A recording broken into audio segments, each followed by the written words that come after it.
हाय, फिर से हम हाजिर हैं इन्वायरमेंट के टॉपिक को लेकर। आज इन्वायरमेंट का ही टॉपिक चल रहा है जिसमें आईएएस और पीसीएस के एग्जाम में बहुत सारे क्वेश्चन पूछे जा रहे हैं इन्वायरमेंट से। और इन्वायरमेंट में भी मैं आपको बता दूं कि जो एनसीईआरटी में जो बेसिक्स हैं दिए हुए उनसे अब क्वेश्चंस आने बंद हो गए हैं। हाँ, उनसे क्वेश्चंस आते हैं पीसीएस वगैरह में, जैसे फूड चेन है या फिर फूड वेव है या फिर जो बेसिक टर्म्स हैं उससे आते हैं। लेकिन आईएएस और पीसीएस में पिछले क्वेश्चंस का ट्रेंड आप देखेंगे तो इन्वायरमेंटल ऑर्गेनाइजेशंस और समिट्स को कुछ ज़्यादा ही फोकस किया जा रहा है। तो इन्वायरमेंटल ऑर्गेनाइजेशंस में आज मैं आपको बताने जा रहा हूँ यूनेप के बारे में, यानी यूनाइटेड नेशन इन्वायरमेंट प्रोग्राम के बारे में। UNEP, United Nation environment programme, United Nation environment programme.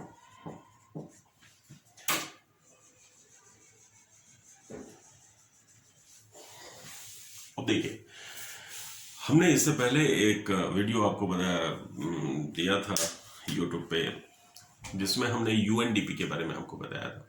देखिए, यूनाइटेड नेशन की स्थापना का मुख्य उद्देश्य था पूरे जग का कल्याण हो, यानी पृथ्वी का ही कल्याण हो। ग्लोबल रूप से ये सारे इंस्टीट्यूशंस, यूनाइटेड नेशन के जितने भी ऑर्गेनाइजेशन है, ग्लोबल रूप से डेवलपमेंट की बात करते हैं और जिसके केंद्र में मानव ही होता है। एंथ्रोपोसेंट्रिक व्यू होता है हमारा, यानी मानव का कल्याण हो और साथ साथ मानव अपने उद्देश्य की पूर्ति जिन चीज़ों से कर रहा है उनको भी वो बनाए रखे, यानी सस्टेनेबल डेवलपमेंट की बात हमेशा यूनाइटेड नेशंस के हर इन्वायरमेंटल एजेंसियां करती हैं।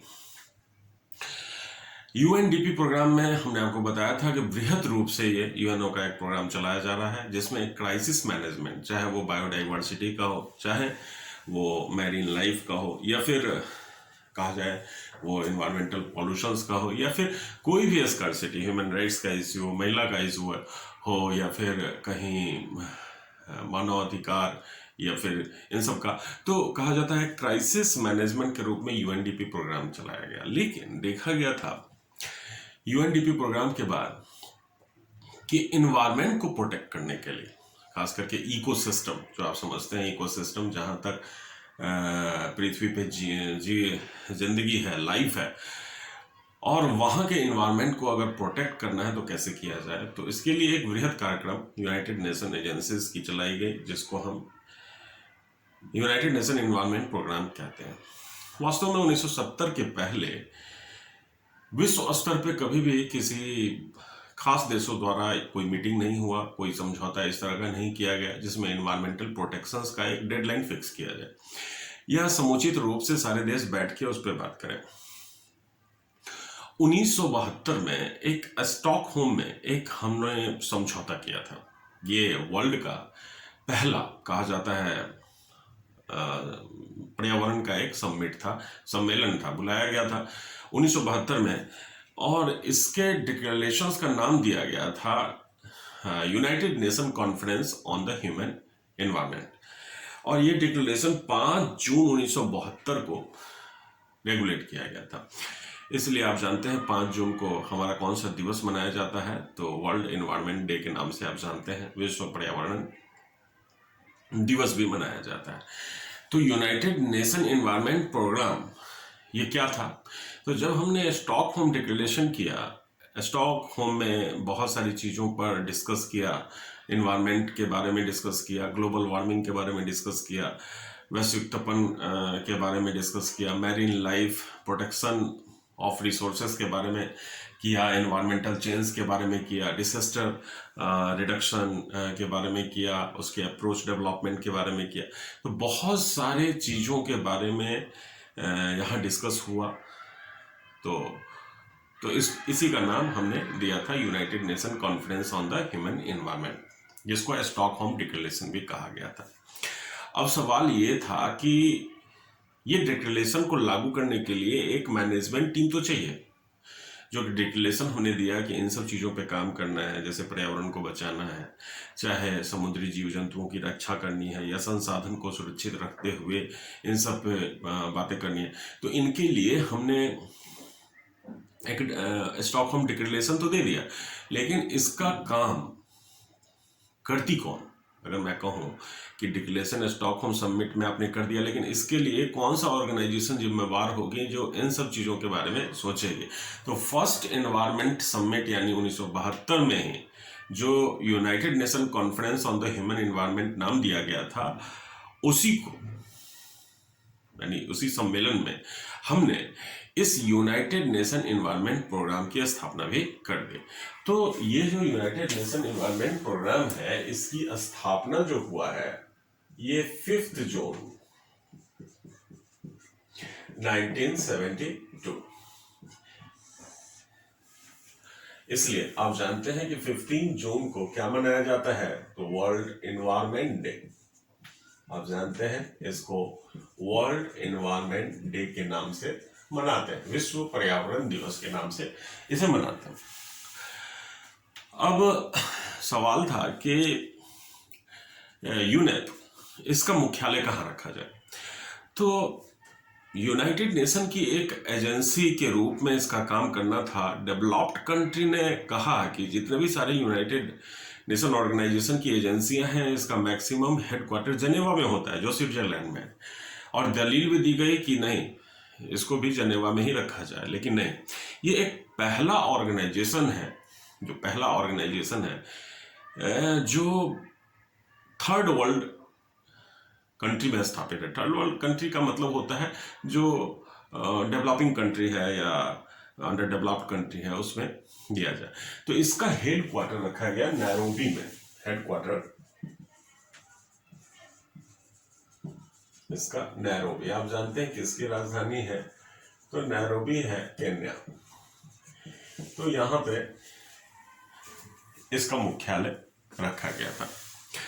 अब कहा गया इसमें मुख्य मुख्य चीजें क्या है जिस पे डिस्कस किया जाना है। तो मुख्य चीजें यानी इनका वर्क क्या होगा, मेन था कि इनका वर्क क्या होगा। तो यहाँ पे देखिए, वर्क हम एक एक करके आपको बताते हैं। सबसे पहला था वर्क क्लाइमेट चेंज, जिसको हम कहते हैं जलवायु परिवर्तन। ये क्लाइमेट चेंज, जलवायु परिवर्तन आप इसको कह सकते हैं, जलवायु परिवर्तन। अब क्लाइमेट चेंज का मतलब क्या होता है? क्लाइमेट चेंज का मतलब होता है आपका पर्यावरण क्या हो रहा है, बदल रहा है। पर्यावरण बदल रहा है, जलवायु बदल रही है। अब जलवायु के बदलने का कारण एकमात्र ही फोकस किया गया था इसमें ग्रीन हाउस गैसों का इमिशन। अब जानते हैं कि 6 मेजर ग्रीन हाउस गैसें हैं, जिसमें वाटर वेपर को भी हम शामिल करते हैं, लेकिन आर्टिफिशियल में CO2 इसके लिए सबसे बड़ा जिम्मेवार गैस माना जाता है। इसके अलावा मीथेन है, नाइट्रस ऑक्साइड है, CFC गैसेस हैं, क्लोरोफ्लोरोकार्बन, और कहा जाता है ओजोन है। तो ये 6 गैसें हैं जो जिम्मेवार हैं क्लाइमेट चेंज के लिए। तो इसको रिड्यूस करने की बात इसमें की गई थी। तो क्लाइमेट चेंज का रिडक्शन कैसे होगा? सपोज कीजिए, क्लाइमेट चेंज का रिडक्शन कैसे होगा? जैसे सपोज कीजिए आप IAS कंप्लीट कर जाते हैं और किसी डिस्ट्रिक्ट में आप पोस्टेड हैं DM के रूप में, DC हैं आप, डिस्ट्रिक्ट कलेक्टर हैं, डिस्ट्रिक्ट मजिस्ट्रेट हैं आप। और याद रखिए, कोई भी इंटरनेशनल ऑर्गेनाइजेशन अगर रीजनल रूप से काम करती है तो DM उसका हेड होगा। जैसे अगर डिस्ट्रिक्ट लेवल पे कोई काम होता है, कोई टारगेट होता है, तो उसका चेयरपर्सन डिस्ट्रिक्ट मजिस्ट्रेट को ही जाता है और उसी के देख रेख में सारे प्रोग्राम को चलाया जाता है।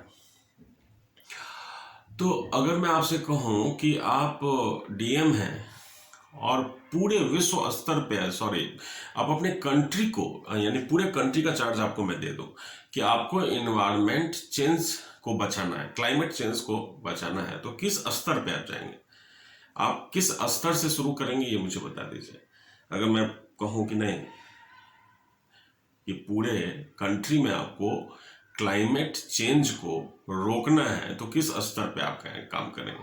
तो आपको कहना होगा कि यार, इतना बड़ा देश है, इस देश में 28 राज्य हैं, उसके अलावा राज्य के अलावा उतने सारे राज्य में डिस्ट्रिक्ट हैं, डिस्ट्रिक्ट के अलावा इसमें सब डिवीज़न हैं, ब्लॉक हैं, सबसे नीचे पंचायत है।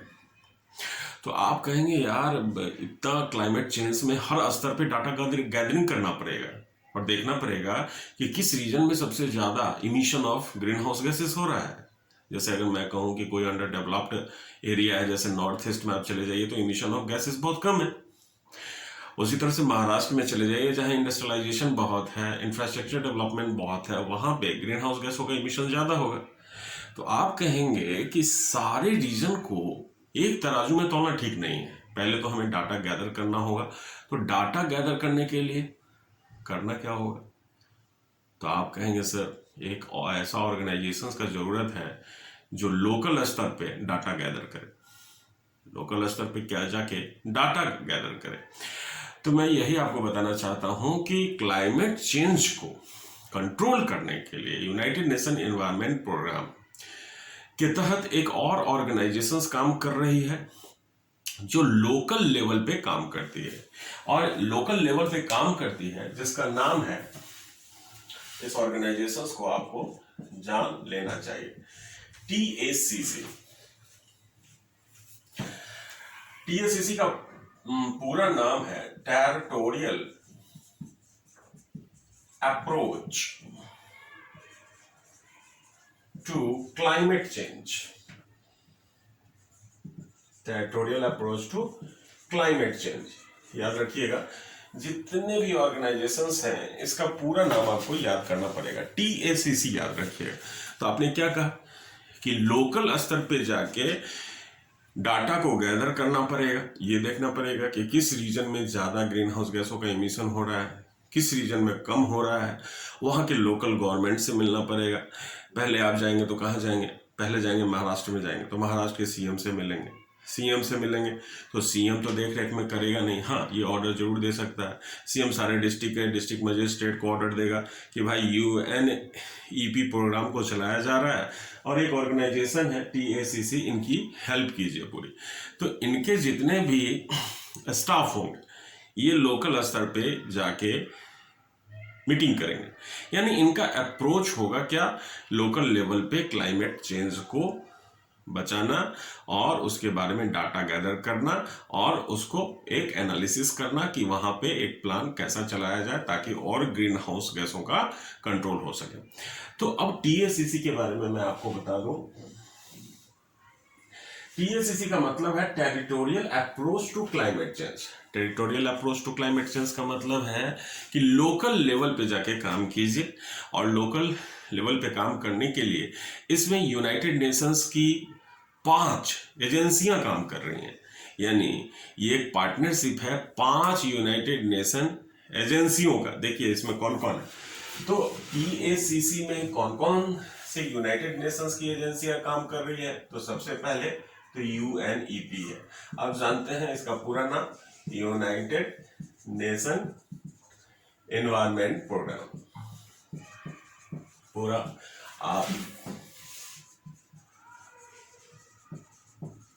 United nation environment programme.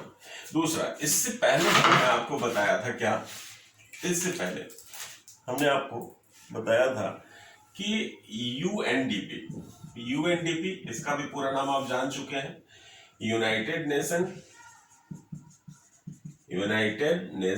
Development programme.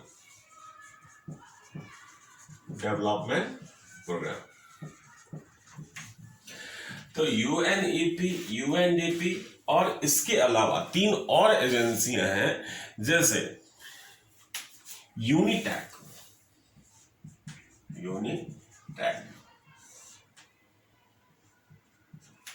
यूनिटैक का पूरा नाम है यूनाइटेड नेशन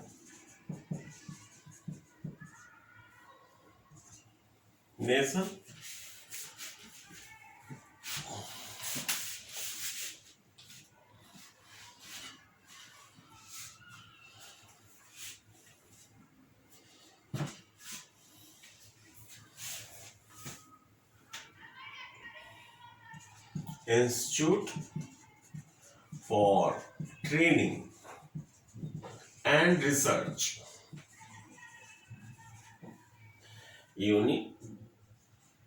ये यूनिटार है। ये 3 एजेंसियां, और इसके अलावा UNCFD, United Nation Capital Development Fund, United Nation Capital Development fund,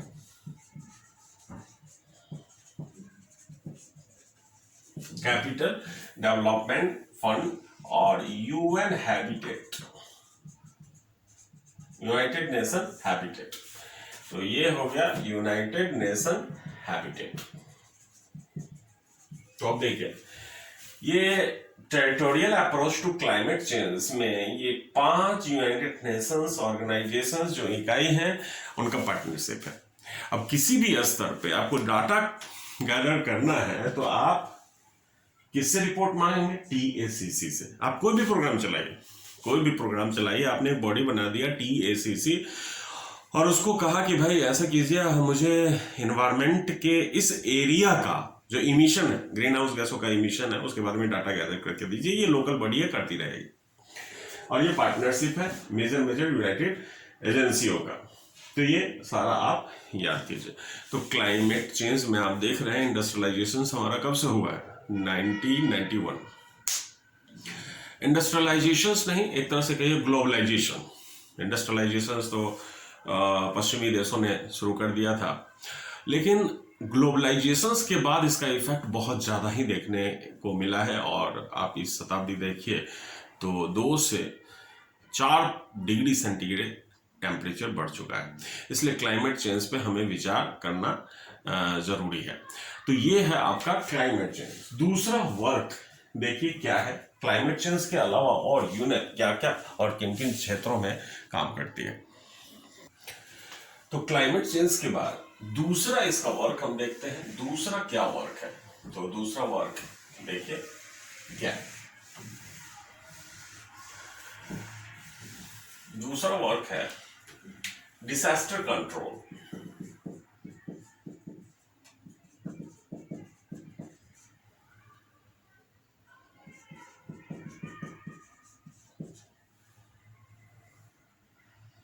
disaster control, disaster का मतलब है आपदा।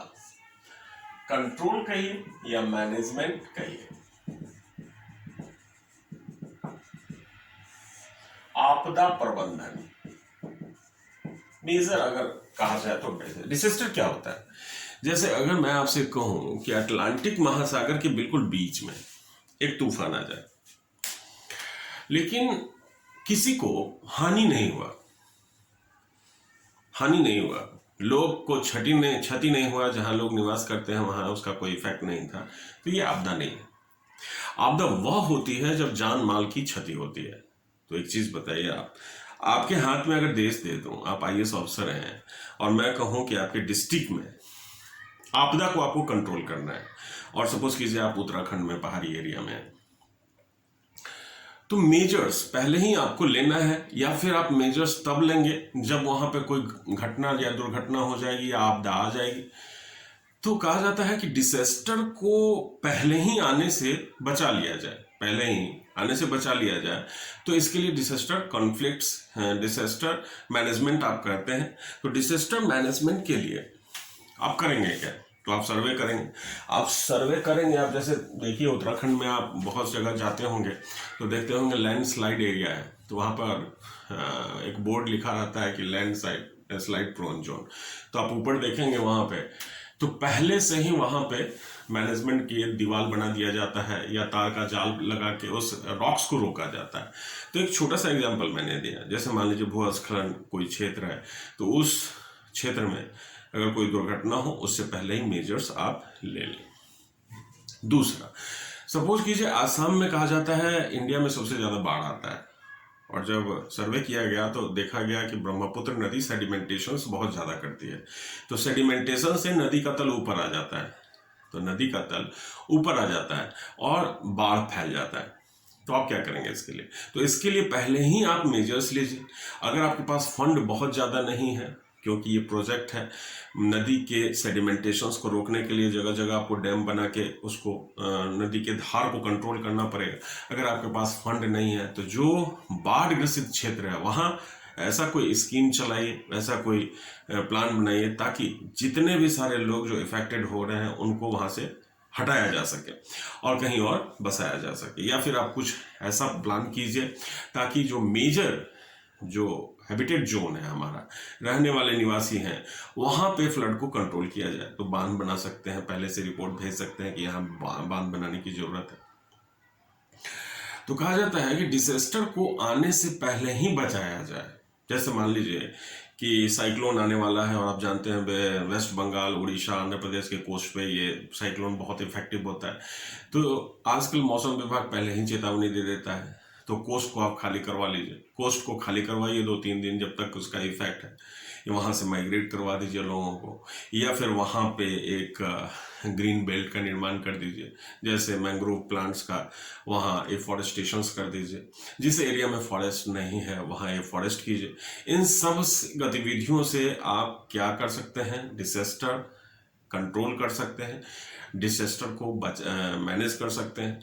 तो अगर आप इसलिए आप देखिएगा कि जब भी आपकी ट्रेनिंग होती है, जैसे आप आईएएस बनने के बाद ट्रेनिंग करते हैं, तो आपको दुनिया के, इंडिया के हर वैसे ऑर्गेनाइजेशंस में भेजा जाता है जिससे आपका डिस्ट्रिक्ट में पाला पड़ सकता है। जैसे डिजास्टर एंड मैनेजमेंट के लिए जो हमारी टीम है, जो हमारी टीम काम कर रही है, उससे भी ट्रेनिंग आपको लेने के लिए कहा जाता है। वहाँ जाके देखने और ट्रेनिंग के लिए भी आप 1 महीना जाते हैं, वहाँ ट्रेनिंग लेते हैं। तो ये सब चीज़ आपको इसलिए किया जाता है ताकि डिजास्टर को कंट्रोल किया कर सके। देखिए, कोई ज़रूरी नहीं कि दुनिया में जो वहाँ का प्राइम मिनिस्टर है, वहाँ का चीफ मिनिस्टर है, उसी के देखरेख में सारा काम हो। इंटरनेशनल यूनिट्स भी ये काम करवाती रहती है और उसे हम भी सपोर्ट करते हैं और वो भी हमें सपोर्ट करती है। तो ये फंडिंग के रूप में हो, फाइनेंशियल एक्टिविटी के रूप में हो, हम भी ग्रांट्स के रूप में, हम भी फंड के रूप में इन सब ऑर्गेनाइजेशंस को फंडिंग करते हैं। इसके अलावा देखिए तीसरा क्या है, इकोसिस्टम मैनेजमेंट। इकोसिस्टम मैनेजमेंट क्या है? इकोसिस्टम मैनेजमेंट,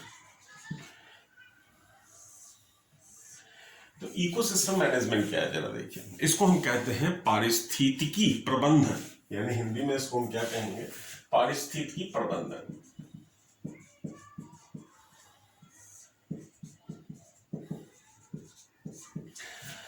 अब पारिस्थितिकी प्रबंधन क्या है?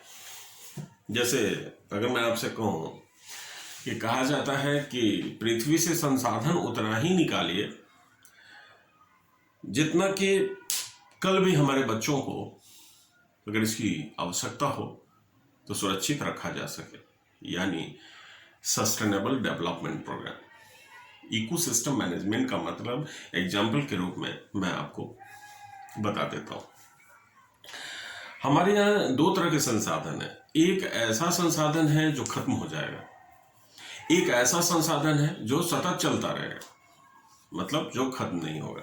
जैसे अगर मैं एनर्जी के रूप में ही बात करूं तो सोलर एनर्जी कभी खत्म नहीं होने वाली है, टाइडल एनर्जी कभी खत्म नहीं होने वाली है। इसी तरह से जल विद्युत, हाइड्रो इलेक्ट्रिसिटी, ये खत्म नहीं होने वाली है। लेकिन इसके अलावा जो थर्मल है, थर्मल यानी कोयला खत्म हो जाएगा। इसके अलावा यूरेनियम, ये खत्म हो जाएगा। पृथ्वी में कैपेसिटी तक ही है, अगर इसको बहुत ज्यादा आपने निकाला तो ये खत्म हो जाएगा। लेकिन ये सारे इकोसिस्टम के पार्ट्स हैं। वन संपदा कहा जाता है, अगर आप इसे रिप्लेस करते हैं, जैसे काटते हैं फिर लगा देते हैं, खत्म नहीं होगा, लेकिन काटते ही चले जाएंगे, खत्म हो जाएगा। तो कहा जाता है कि इकोसिस्टम मैनेजमेंट में किसी क्षेत्रीय रूप से हम देखते हैं। जैसे अगर सपोज कीजिए कि यहाँ पे एक थर्मल पावर प्लांट्स हमने लगा दिया और हम लगाते जा रहे हैं, हम इंडिया में हजारों थर्मल पावर प्लांट्स लगा दिए, लेकिन इसका आकलन नहीं किए कि ये कोयला हमारा समाप्त हो रहा है या उसका कोई डाटा हमारे पास नहीं है। तो हम देखते ये हैं कि हमारे रीजन्स में अगर कोयला है तो ये कोयले का भंडार हमारे पास कितना है, भविष्य में अगर है तो ये कब तक समाप्त हो जाएगा। तो हम इसमें क्या करते हैं, पृथ्वी के अंदर सारी एनर्जी को कंजर्व करने की बात करेंगे, सुरक्षित रखने की हम इसमें बात करते हैं। इसलिए ताकि आवश्यकता अगर कल भी पड़े तो इसे निकाला जा सके। इसलिए इकोसिस्टम मैनेजमेंट में इस तरह से हमें चलना होता है ताकि भविष्य में भी संसाधन को निकाला जा सके। यानी कंजर्वेशन इसका मुख्य मुद्दा होता है। मुद्दा यह भी होता है कि जिस एरिया में रिसोर्सेस बहुत ज्यादा है और जिस एरिया में रिसोर्सेस बहुत कम है, तो जहां आप ज्यादा निकाल रहे हैं और जहां नहीं है, उसी हिसाब से इकोसिस्टम को मैनेज कीजिए। किसी एरिया में अगर एनर्जी कोयले से नहीं निकाल सकते तो उसका एक ऐसा एनर्जी का स्रोत डेवलप कीजिए जो हमेशा सतत चलता रहेगा। इकोसिस्टम मैनेजमेंट का मतलब है संसाधन को मैनेज कीजिए। आज भी मैनेज करना है, कल भी मैनेज करना है, लेकिन मैनेजमेंट आपका ऐसा होना चाहिए कि ये सस्टेन रहे, यानी सस्टेनेबल रहे। चाहे वो मिनरल्स का हो, चाहे किसी एनर्जी यूनिट्स का हो, चाहे कोयला का हो, चाहे किसी भी चीज का हो, एवरीथिंग एल्स, किसी भी चीज का। तो इकोसिस्टम मैनेजमेंट में ज्यादा जो पब्लिक का डिमांड है उसको हम क्या करते हैं, उसको हम देखते हुए इकोसिस्टम में हर संसाधन को एक संतुलित अवस्था में रखने की कोशिश करेंगे। अगर संतुलन बना के रखना है तो मैक्सिमम को हम कंजर्व करने की बात करते हैं। अब आइए इसके अलावा इकोसिस्टम मैनेजमेंट के अलावा एनवायरमेंटल गवर्नेंस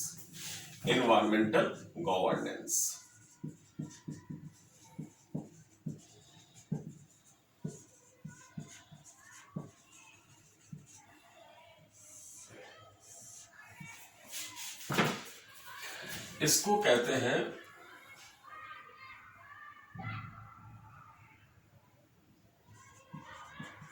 पर्यावरणीय प्रशासन, यानी एनवायरमेंटल गवर्नेंस क्या है, इसको हम देखते हैं। क्या है एनवायरमेंटल गवर्नेंस? अब देखिए, सपोज कीजिए एनवायरमेंटल गवर्नेंस क्या है। जैसे देश में लेजिस्लेटिव का काम है कि कोई अधिनियम को पास कर देना, यानी कानून बनाना। लेकिन आपने अगर अधिनियम कोई पास किया है, कोई रेगुलेशन एक्ट बनाया है जिसमें पर्यावरण को बहुत नुकसान हो रहा है, कोई इंडस्ट्रियल पॉलिसी ऐसी बना दी या कोई एग्रीकल्चर पॉलिसी ऐसा अमेंडमेंट कर दिया, या फिर इकोसिस्टम के दायरे में कुछ ऐसी पॉलिसियां आपने बना दी जिससे सस्टेनेबल डेवलपमेंट को बढ़ावा नहीं मिल रहा है, तो इसका मतलब है कि आपकी सरकार एनवायरनमेंट के लिए काम नहीं कर रही है।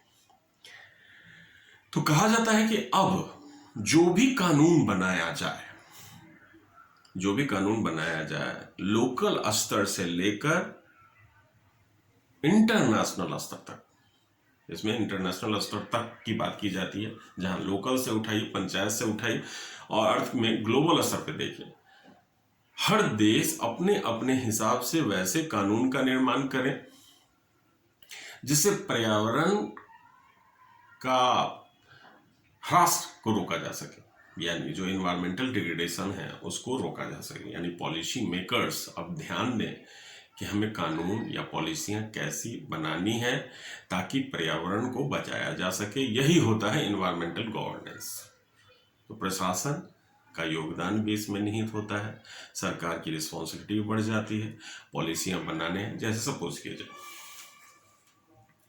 हमारे हाथ में एक पेन है, ये पेन है प्लास्टिक का है, तो अगर मैं आपसे कहूं कि ये जो प्लास्टिक है अगर इसको रिप्लेस किया जा सकता है, सपोज कीजिए अगर कुछ ऐसा बनाया जाए प्लास्टिक की जगह पे, कुछ ऐसा बायोडिग्रेडेबल आइटम्स हो, जैसे मान लीजिए बैम्बू का हाइलाइटर बना दिया जाए, तो बैम्बू का हाइलाइटर को हम फेंक भी देंगे तो बायोडिग्रेडेबल है, खत्म हो जाएगा। तो कहा जाता है कि एनवायरमेंटल पॉलिसी में कुछ आपको चेंज करनी होगी प्लास्टिक का यूज को घटाने के लिए। तो प्लास्टिक जो आइटम्स है ये एनवायरमेंट को बहुत ज़्यादा परेशान कर रहा है। उसी तरह से आप देखिए जितना भी कंज्यूमिंग गुड्स है उसमें प्लास्टिक्स हैं। अब प्लास्टिक A, B, C कैसा है नहीं है ये सरकार नहीं देख रही है, हाँ, कुछ सीमित रूप से प्लास्टिक पे प्रतिबंध लगा दिया है, लेकिन प्लास्टिक हर चीज के लिए घाटे का सौदा है। तो एक पॉलिसी ऐसी बने जिसमें प्लास्टिक के पूरे यूज को हटा दिया जाए। तो पॉलिसी मेकर्स इस चीज को ध्यान दें और इस चीज को केंद्र में रखते हुए ये काम किया जाए ताकि इन्वायरमेंट को बढ़ावा मिल सके। ऐसा नहीं है कि हमें किसी चीज का यूज नहीं करना है, लेकिन यूज करना है जो इको फ्रेंडली हो, जो इको फ्रेंडली हो। पॉलिसी भी वैसी बनाई जाए जो इको फ्रेंडली हो। तो प्रशासन का यही मतलब होता है। अब आइए नेक्स्ट पॉइंट। अब नेक्स्ट है जो पांचवा है, हार्मफुल सब्सटेंसेस।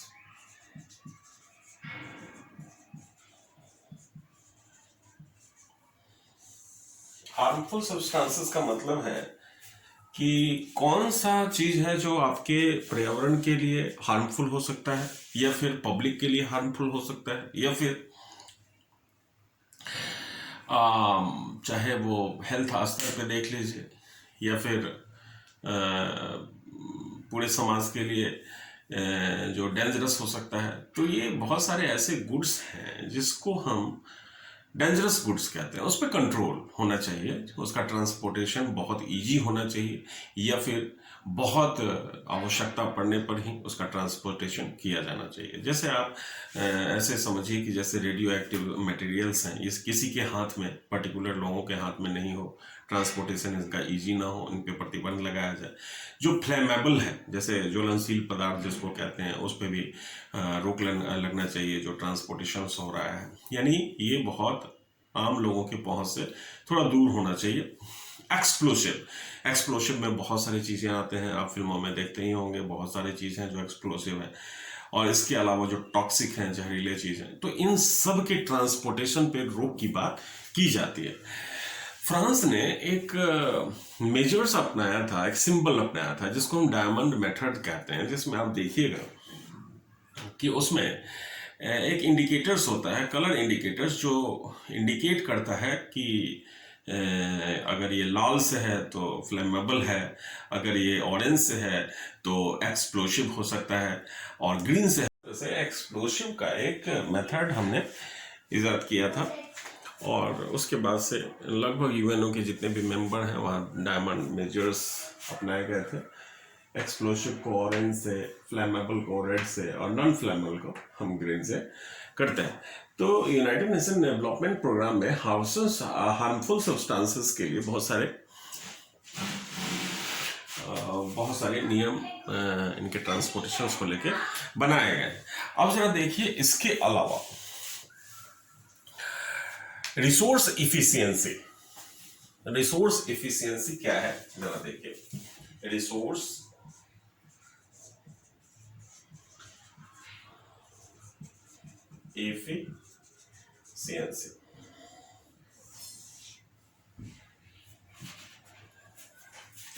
इफिशियंसी ये क्या है? रिसोर्स इफिशियंसी क्या है, जरा देखिए। हमारे रिसोर्स इफिशियंसी क्या है, जरा देखिए। हमारे इंडिया में कहा जाता है किसी भी संसाधन की जितनी आवश्यकता है उससे ज्यादा लोग उसका इस्तेमाल करते हैं, दुरुपयोग करते हैं। जैसे ऐसे समझिए, जैसे नगर पालिका का पानी सप्लाई किया जाता है आपके घर में। अगर नगर पालिका का पानी सप्लाई किया जा रहा है तो आप उसका दुरुपयोग ज्यादा करेंगे। पीने के पानी से लेके नहाने के पानी तक आप वेस्ट बहुत ज्यादा करते हैं। तो कार्बन ट्रस्ट में 2014 में एक रिपोर्ट दिया गया था कि जो मिलेनियम प्रोग्राम हमने डिसाइड किया है 2030, उस मिलेनियम अचीवमेंट्स को पूरा करने के लिए भी अगर 2030 की भी हम बात करें तो पब्लिक को जो अभी अवेल हो रहा है और पब्लिक की जितनी डिमांड है, आवश्यकता है, उसमें 40% का गैप रह जाएगा। इसको इस तरह से समझा जाए, जैसे सपोज कीजिए आपको दिन भर में आप की आवश्यकता कितनी है, तो दिन भर में पानी की आवश्यकता, सपोज कीजिए आपको 100 लीटर पानी की आवश्यकता है, लेकिन आप 500 पानी वेस्ट करते हैं। तो ये जो गैप है ये वर्तमान में कितना है, ये तो छोड़ दीजिए, 2030 में भी इसको कहा जा रहा है कि ये 40% का गैप रहेगा। अभी तो पता नहीं 200 या 300% ज़्यादा ही आप यूज़ कर रहे हैं। तो रिसोर्स इफिशिएंसी का मतलब है कि जितनी हमें आवश्यकता है उस और जितना हम वेस्ट करते हैं उसके रेशियो को थोड़ा सा मिनिमाइज किया जाए, उसको इफिशिएंट बनाया जाए, चाहे वो मिनरल्स का हो, चाहे कोल का हो, चाहे वाटर रिसोर्स हो, या फिर कोई भी रिसोर्स है जो रिसोर्स नॉन रिन्यूएबल है, उस पे थोड़ा सा पाबंदी लगनी चाहिए और एक सिस्टम डेवलप किया जाना चाहिए जिसमें रिसोर्स को इफ़िशिएंट बनाया जा सके, बहुत ही ज़्यादा इफ़िशिएंट बनाया जा सके। इसके अलावा जरा देखिए यूएनईपी प्रोग्राम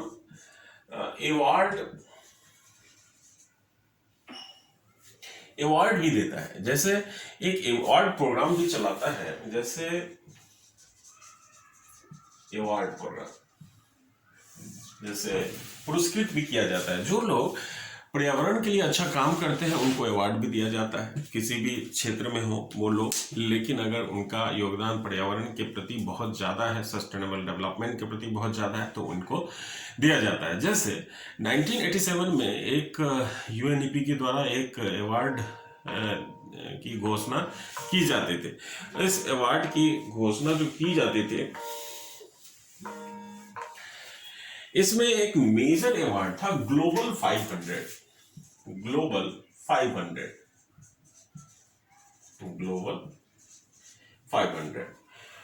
1987 से 2003 तक ये चला था और इसमें वैसे लोगों को पुरस्कृत किया जाता था जो पर्यावरण के लिए अच्छा काम करते हैं। इसी को बाद में रिप्लेस किया गया 2003 के बाद ग्लोबल चैंपियन ऑफ अर्थ।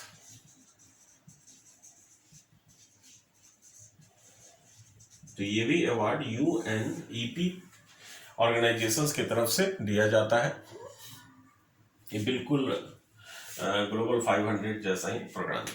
तो यूनाइटेड नेशन एनवायरनमेंट प्रोग्राम पूरे विश्व में संसाधन को संरक्षित रखने से लेकर पूरे पारिस्थितिकी तंत्र को बचाने के लिए मुहिम चला रहा है और इससे हमें